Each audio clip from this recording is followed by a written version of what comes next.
Online कक्षा में 7वीं class के सभी बच्चों का हार्दिक स्वागत है।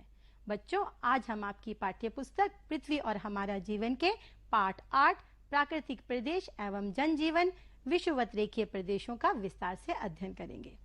आज का पाठ शुरू करने से पहले हम एक बार जान लेते हैं कि आज के पाठ में हम क्या क्या सीखेंगे। आज के पाठ में हम विभिन्न ताप कटिबंधों के अंतर्गत आने वाले प्राकृतिक प्रदेशों के बारे में जानेंगे। हम जानेंगे कि जलवायु की विभिन्नता के आधार पर विभिन्न ताप कटिबंधों में कौन कौन से प्राकृतिक प्रदेश पाए जाते हैं। उसके बाद हम उष्ण कटिबंधीय में आने वाले प्राकृतिक प्रदेश विषुवत रेखीय प्रदेश का विस्तार से अध्ययन करेंगे। हम जानेंगे कि इस प्रदेश की जलवायु, वनस्पति और जीव जंतु किस प्रकार के हैं, यानी यहाँ पर कि यहाँ की जलवायु कैसी है, यहाँ पर किस प्रकार की वनस्पति और किस प्रकार के जीव जंतु पाए जाते हैं। उसके बाद हम यहाँ के मानव जीवन और व्यवसाय का विस्तार से अध्ययन करेंगे।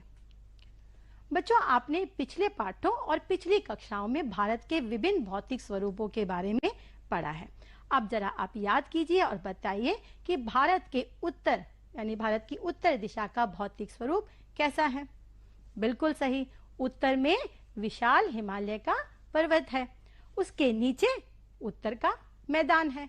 अब जरा याद कीजिए और बताइए कि भारत के दक्षिण का भौतिक स्वरूप कैसा है। बिल्कुल, दक्षिण में प्रायद्वीपीय पठार है। अच्छा, पश्चिम का भौतिक स्वरूप कैसा है।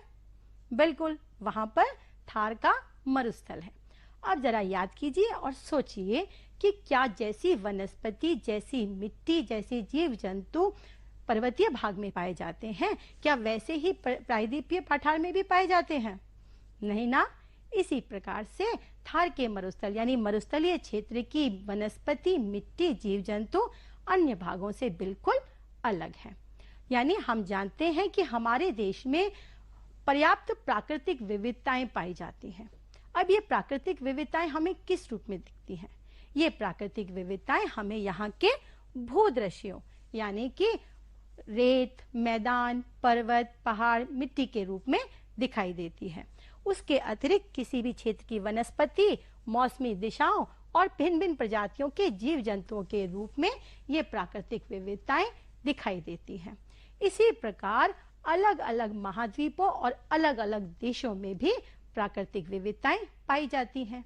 अब इन प्राकृतिक विविधताओं के अलग अलग होने का कारण क्या है, यानी प्राकृतिक विविधताओं का क्या कारण होता है, एक नजर पहले हम उस पर डाल लेते हैं। सबसे पहला कारण है वहां के अक्षांश की स्थिति, यानी अलग अलग अक्षांशों पर स्थित महाद्वीपों और देशों में प्राकृतिक विविधताएं पाई जाती हैं। उसके अतिरिक्त समुद्र तल से ऊंचाई, हम जानते हैं कि जो स्थान समुद्र तल से जितना ऊंचा होता है वह उतना ही ठंडा होता है। तो जो स्थान समुद्र तल के बराबर होगा और जो समुद्र तल से ऊंचा होगा, उन दोनों के बीच में प्राकृतिक विविधताएं पाई जाएंगी। उसके अतिरिक्त किसी भी स्थान का तापमान, वहां होने वाली वर्षा और वहां पाई जाने वाली मिट्टी भी प्राकृतिक विविधताओं का कारण होती है। और सबसे बड़ा कारक जो प्राकृतिक विविधताओं का है वो है किसी भी क्षेत्र की जलवायु। और जलवायु क्या है? किसी भी क्षेत्र की वर्षा, तापमान, आर्द्रता, वायुदाब की दीर्घकालिक सम्मिलित रूप को ही हम जलवायु कहते हैं।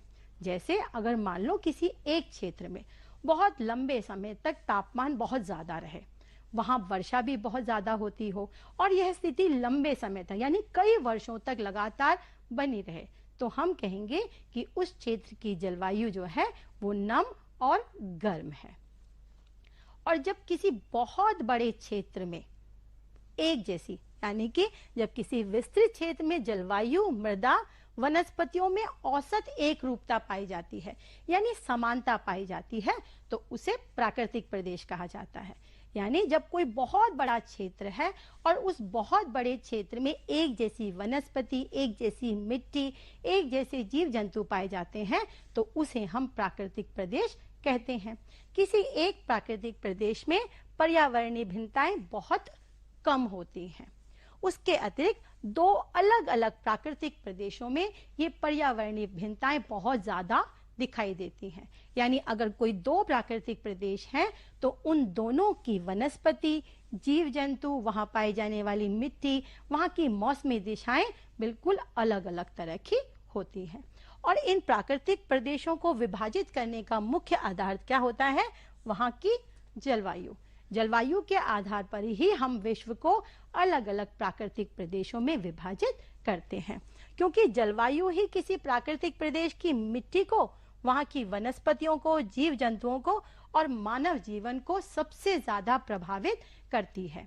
इसीलिए हम जलवायु के आधार पर विश्व को विभिन्न प्राकृतिक प्रदेशों में बांटते हैं। बच्चों, आपने पिछली कक्षा में विभिन्न ताप कटिबंधों के बारे में पढ़ा था।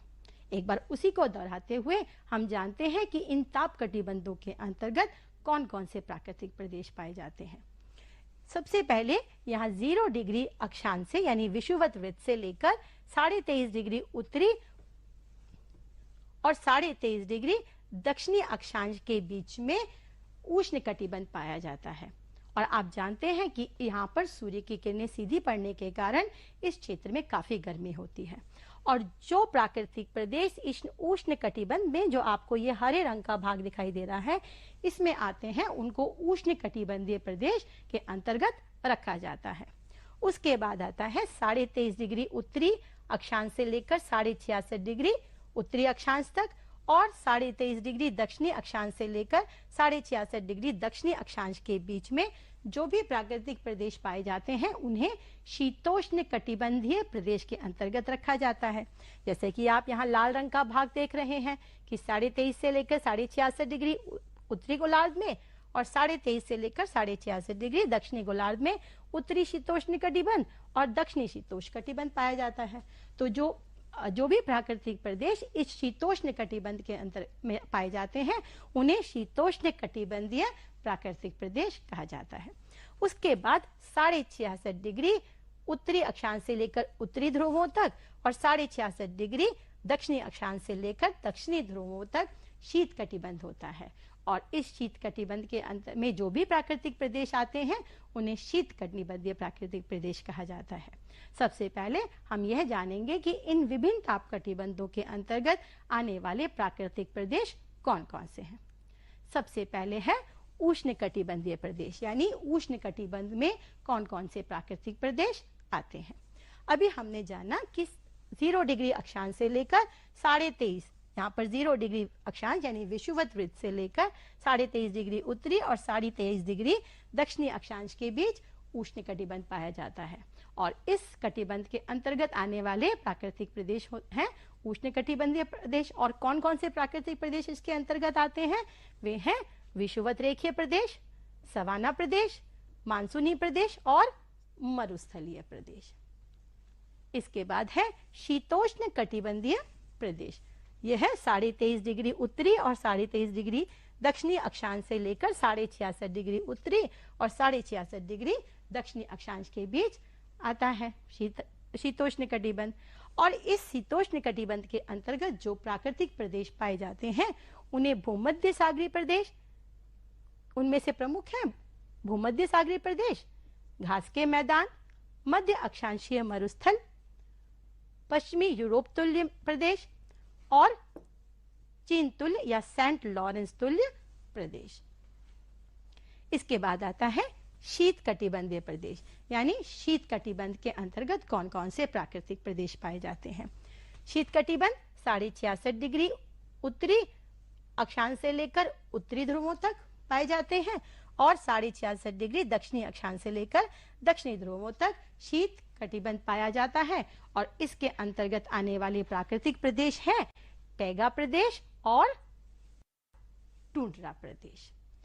और बच्चों, आज के पाठ में हम उष्ण कटिबंधीय प्रदेश के अंतर्गत आने वाले विषुवत रेखीय प्रदेश के बारे में विस्तार से अध्ययन करेंगे। सबसे पहले हम जानते हैं यहाँ की अक्षांशीय स्थिति, यानी यह विषुवत रेखीय प्रदेश किन किन अक्षांशों के मध्य पाए जाते हैं। विषुवत रेखीय प्रदेश भूमध्य रेखा से 10 डिग्री उत्तरी और 10 डिग्री दक्षिणी अक्षांशों के बीच पाए जाते हैं। और आप जानते हैं जैसे ये जो विषुवत वृत्त के निकट होने के कारण ही इस प्राकृतिक प्रदेश को विषुवत रेखीय प्रदेश या भूमध्य रेखीय प्रदेश के नाम से जाना जाता है, क्योंकि ये प्रदेश भूमध्य रेखा यानी विषुवत वृत्त के बिल्कुल पास पाए जाते हैं। आप जानते हैं कि महाद्वीपों पर इनका विस्तार कहां से कहां तक है, यानी महाद्वीपों पर ये प्रदेश कहां कहां पाए जाते हैं। सबसे पहले दक्षिण अमेरिका की अमेजन घाटी और उत्तरी पश्चिमी तट, ये जो आपको यहाँ पर जो दिख रहा है ये वाला भाग यहाँ पर पीले में काले रंग का, ये क्या है? ये दक्षिण अमेरिका की अमेजन घाटी और उत्तरी पश्चिमी तट है। तो ये दक्षिण अमेरिका की अमेजन घाटी और उत्तरी पश्चिमी तटों पर पाए जाते हैं। उसके अतिरिक्त ये अफ्रीका में ये कांगो घाटी और गिनी तट पर इनका विस्तार है। गिनी तट और ये है पूर्वी तट। तो अफ्रीका में ये कांगो घाटी, गिनी तट और पूर्वी तटों पर पाए जाते हैं। और एशिया में ये जो आपको यहाँ पर दिख रहा है ये द्वीप समूह, यहाँ पर ये एशिया के पूर्वी द्वीप समूह में ये विषुवत रेखीय प्राकृतिक प्रदेश पाए जाते हैं। अब जानते हैं यहाँ की जलवायु के बारे में। बच्चों, अभी हमने जाना कि ये प्राकृतिक प्रदेश भूमध्य रेखा के बिल्कुल निकट है और हम जानते हैं कि भूमध्य रेखा पर सूर्य की किरणें बिल्कुल सीधी पड़ती हैं और इस कारण इस क्षेत्र में बहुत ज्यादा गर्मी पड़ती है। यहाँ पर जो तापमान है वो पूरे वर्ष अधिक और एक समान रहता है, यानी पूरे साल तापमान बहुत ज्यादा रहता है और एक जैसा रहता है। जैसे आप देखते हैं कि भारत में, यानी खास तौर से हमारे उत्तर भारत में जो तापमान है वो गर्मियों में ज्यादा हो जाता है और सर्दियों में कम हो जाता है, परंतु विषुवत रेखीय प्रदेशों में तापमान पूरे साल भर एक जैसा रहता है और वो भी बहुत ज्यादा रहता है। अब यहाँ पर सूर्य की किरणें बिल्कुल सीधी पड़ती हैं, तापमान बहुत ज्यादा है, इसीलिए इन क्षेत्रों में वर्षा भी बहुत अधिक होती है। यहाँ पर प्रतिदिन मौसम सुबह के समय एकदम साफ, धूप खिलती है, अच्छी धूप खिलती है, साफ रहता है मौसम, और दोपहर के बाद क्या होता है? प्रतिदिन बारिश होती है, यानी रोज सुबह धूप निकलती है, मौसम साफ होता है और दोपहर के बाद यहाँ पर प्रतिदिन तेज बारिश होती है। आपने पिछले पाठ में पढ़ा था कि विषुवत वृत्त पर निम्न वायु दाब पाया जाता है, इस कारण यहाँ की वायु जो है वो एकदम शांत होती है। अब क्योंकि यहाँ की वायु एकदम शांत है, यहाँ पर तापमान बहुत ज्यादा है, प्रतिदिन वर्षा होने के कारण इस क्षेत्र में नमी बहुत रहती है, इस कारण इस क्षेत्र में बहुत अधिक उमस पाई जाती है। अच्छा बच्चों, सोचो अगर बहुत तेज गर्मी पड़ रही है, वर्षा के कारण नमी भी बहुत ज्यादा है और बिल्कुल हवा नहीं चल रही हो, तो क्या ऐसा मौसम आपको सुहावना लगेगा? नहीं लगेगा ना। इसी प्रकार जो विषुवत रेखीय प्रदेश हैं, उनका भी जो तापमान है वो मानव के लिए अस्वास्थ्यकर और कष्टदायक होता है, यानी यहाँ की जलवायु जो है वो मनुष्य के स्वास्थ्य के लिए अच्छी नहीं मानी जाती है। अब जानते हैं यहाँ के वनस्पति के बारे में, यानी यहाँ पर किस प्रकार के पेड़ पौधे पाए जाते हैं। अच्छा बच्चों, आप जरा एक बार याद करो और बताइए कि हमारे भारत में अधिकतर वर्षा जो है वो किन महीनों में होती है? बताइए। जून से लेकर सितंबर के बीच में, और अधिकतर इन महीनों में गर्मी भी बहुत पड़ती है और आपने देखा होगा कि इन महीनों में विविध प्रकार की वनस्पति घास फूस उगाती हैं और हम अधिकतर वृक्षारोपण भी इन्हीं महीनों में करते हैं, क्योंकि अधिक तापमान यानी तापमान और नमी, अधिक नमी किसी भी पेड़ पौधों के विकास के लिए अच्छी मानी जाती है। तो बच्चों, विषुवत ऋतु पे बहुत ज्यादा तापमान भी है और बहुत ज्यादा नमी भी है, इस कारण इस क्षेत्र में विविध प्रकार की वनस्पति पाई जाती है। यहाँ पर सदाबहार वन पाए जाते हैं, झाड़ियाँ, उसके अतिरिक्त यहाँ पर लताएं और जंगली फूल पाए जाते हैं। यहाँ पर अधिक गर्मी और अधिक वर्षा के कारण सदाबहार वन पाए जाते हैं। ये सदाबहार वन जो हैं ये साल भर हरे भरे रहते हैं और यहाँ के वनों के जो वृक्ष हैं वे बहुत घने और ऊंचे होते हैं, यानी यहाँ पर बहुत घने और ऊंचे वृक्ष पाए जाते हैं। ये वृक्ष इतने घने होते हैं कि सूर्य की रोशनी भी इनको पार करके जमीन पर नहीं आ पाती है। उसके अतिरिक्त जैसे अभी हमने जाना कि यहाँ पर विभिन्न प्रकार की लताएं, झाड़ियां और जंगली फूल भी उगते हैं। उसके अतिरिक्त बच्चों यहाँ पर लताओं का इतना घना जाल पाया जाता है और वो पेड़ों को इस प्रकार आपस में लपेटे रहती हैं कि हाथी जैसा शक्तिशाली जानवर भी जंगलों में घुसने से घबराता है, क्योंकि यदि वह घुस जाए और इन लताओं के जाल में फंस जाए तो उसका निकलना मुश्किल हो जाता है। और इन सदाबहार वनों में पाए जाने वाले मुख्य वृक्ष हैं रबड़, सिनकोना, रोजवुड, ताड़, महोगनी, आबनूस आदि। और बच्चों यहाँ पाए जाने वाला जो सिनकोना वृक्ष है उसकी छाल से मलेरिया की दवा कुनेन बनाई जाती है। अब जानते हैं यहाँ की वनस्पति जीव जंतुओं के बारे में। जैसा कि अभी आपने देखा कि विषुवत रेखीय प्रदेशों में विविध प्रकार की वनस्पति पाई जाती है। यहाँ पर सदाबहार वन है, झाड़ियाँ हैं, जंगली फूल हैं, लताएं हैं। यहाँ पर जीव जंतु भी विविध प्रकार के पाए जाते हैं। यहाँ के घने वनों में विविध प्रकार के जीव जंतु दिखाई देते हैं। यहाँ पर पेड़ों पर रहने वाले मैंड्रिल बंदर, चिंपैंजी, लंगूर, मकड़ा बंदर, गिलहरी बंदर, मार्नेट स्लॉथ, जहरीले सांप, मेंढक, अजगर आदि जानवर पाए जाते हैं। उसके अतिरिक्त यहाँ पर पानी में रहने वाले दरियाई घोड़े, कैमैन मगरमच्छ, एनाकोंडा सांप, घड़ियाल आदि भी दिखाई देते हैं। उसके अतिरिक्त बच्चों यहाँ खुले वनों में रहने वाले जंगली भैंसे, हाथी, गोरिल्ला, गैलापागोस कछुआ आदि भी पाए जाते हैं, क्योंकि हम जानते हैं कि यहाँ पर बहुत अधिक संख्या में सदाबहार वन पाए जाते हैं, इसलिए यहाँ पर खुले वनों में रहने वाले जानवर भी बहुत ज्यादा दिखाई देते हैं। उसके अतिरिक्त यहाँ पर असंख्य संख्या में कीड़े मकोड़े और पक्षी भी पाए जाते हैं। और बच्चों आपको जानकर आश्चर्य होगा कि यहाँ पर एक सीसी नामक जहरीली मक्खी पाई जाती है। यह सीसी नामक जहरीली मक्खी यदि मनुष्य को काट ले तो उसे नींद की बीमारी यानी कि स्लीपिंग सिकनेस हो जाती है। अब जानते हैं यहाँ के मानव जीवन के बारे में। आप सोच रहे होंगे कि यहाँ पर तो विविध प्रकार की वनस्पति, जीव जंतु पाए जाते हैं, तो यहाँ पर मानव भी बहुत अधिक संख्या में निवास करते होंगे, लेकिन ऐसा नहीं है। अभी हमने जाना कि यहाँ की वायु एकदम शांत है, यहाँ तापमान बहुत ज़्यादा है, यहाँ बहुत अधिक नमी के कारण उमस बहुत ज़्यादा रहती है और ऐसी जलवायु जो होती है वो मनुष्य के स्वास्थ्य के लिए हानिकारक होती है। इसीलिए यहाँ की जलवायु नम और गर्म है, इसी कारण यह मनुष्य के स्वास्थ्य के लिए हानिकारक है और इसी कारण इस क्षेत्र में जनसंख्या बहुत कम और विरल है। यानी यहाँ पर जनसंख्या बहुत कम है और जो जनसंख्या है भी वो बहुत विरल है, यानी दूर दूर फैली हुई है। इन सब विषम परिस्थितियों के बावजूद भी यहाँ की दक्षिण अमेरिका में अमेज़न घाटी में और अफ्रीका की जायरे घाटी में कुछ जनजातियां निवास करती हैं। इन्हें अलग अलग क्षेत्रों में अलग अलग नाम से जाना जाता है। अमेज़न घाटी में बोरो जनजाति निवास करती है, जायरे घाटी में पिग्मी जनजाति निवास करती है और मलाया में सैमांग नामक जनजाति निवास करती है। और बच्चों इन जनजातियों के लोगों का कद छोटा होता है, इनका रंग काला होता है, इनके होंठ मोटे मोटे होते हैं, बाल एकदम घुंघराले होते हैं, नाक चपटी होती है और आंखें एकदम छोटी छोटी होती हैं। अब जानते हैं इन आदिवासियों की जीवन पद्धति के बारे में। इन आदिवासियों की जीवन पद्धति मुख्यतः प्रकृति प्रधान है, यानी ये अपनी अधिकतर मूलभूत आवश्यकताओं के लिए प्रकृति पर ही निर्भर करते हैं। यहाँ अभी विकास नहीं हो पाया है। ये लोग नदियों के किनारे वास करते हैं, यानी नदियों के किनारे पर रहते हैं, जिससे इन्हें पीने का पानी और जल मार्ग द्वारा आने जाने में सुविधा हो। उसके अतिरिक्त ये घरों पर मचान और लकड़ी के घर बनाते हैं, यानी पेड़ों पर अपना घर बनाते हैं और फिर उन्हीं घरों में निवास करते हैं।